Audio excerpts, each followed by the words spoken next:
देख रहे हैं रियल मीडिया न्यूज डिजिटल।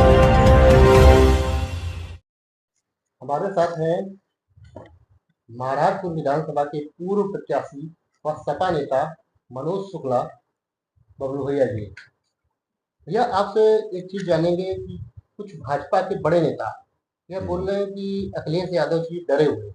इस पर आप क्या कहेंगे? सबसे पहले तो मैं रियल मीडिया के जितने भी सुनने वाले हैं, मैं सबको हृदय की गहराई से नमन करता हूं, बधाई देता हूं कि आप रियल मीडिया परिवार से जुड़े हुए हैं। देखिए, भाजपा के लोगों के पास अब कुछ कहने के लिए रह नहीं गया है।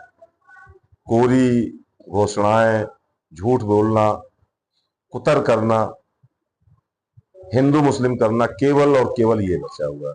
मैंने भी पढ़ा था, शायद प्रदेश अध्यक्ष जी ने कहा है कि हमारे समाजवादी पार्टी के राष्ट्रीय अध्यक्ष डरे हुए हैं। तो भाजपा से तो नहीं डरते हैं, लेकिन डरे हुए हैं तो हमें लगता है चुनाव आयोग से डरे हुए हैं। डरे हुए हैं तो जो ईवीएम मशीन से डरे हुए हैं, डरे हुए हैं तो जो खरीद फरोख्त है भाजपा के राष्ट्रीय स्तर के नेताओं का, उनसे डरे हुए हैं।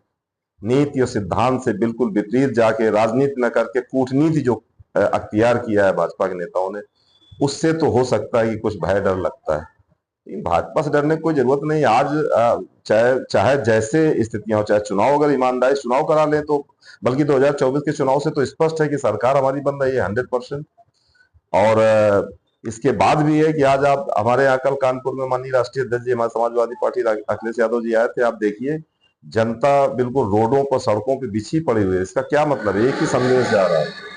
तो डरी हुई समाजवादी पार्टी नहीं, डरे हुए भाजपा के लोग हैं, और इसीलिए इस प्रकार के कुत्सित विचारों से वो होकर, प्रभावित होकर इस प्रकार के बयान दे रहे हैं।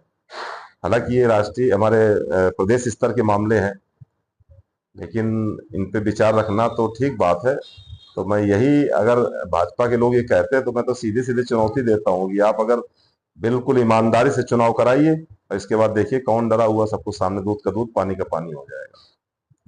मैं अपने जो रियल मीडिया के जो हमारे साथी हैं, श्रोता, उनसे यही कहना चाहता हूँ, आज महाराजपुर विधानसभा जो हमारा ये क्षेत्र है, यहाँ की दुर्दशा आप देखिए कि थोड़ा सा पानी बरसा हो, मुझे लगता है ज्यादा से ज्यादा 4-6 मिलीमीटर पानी हुआ होगा, पूरा क्षेत्र जल भराव से जल मग्न है। पूरा क्षेत्र जरौली से लगा के पूरा क्षेत्र, कहीं पर आप देख लीजिए।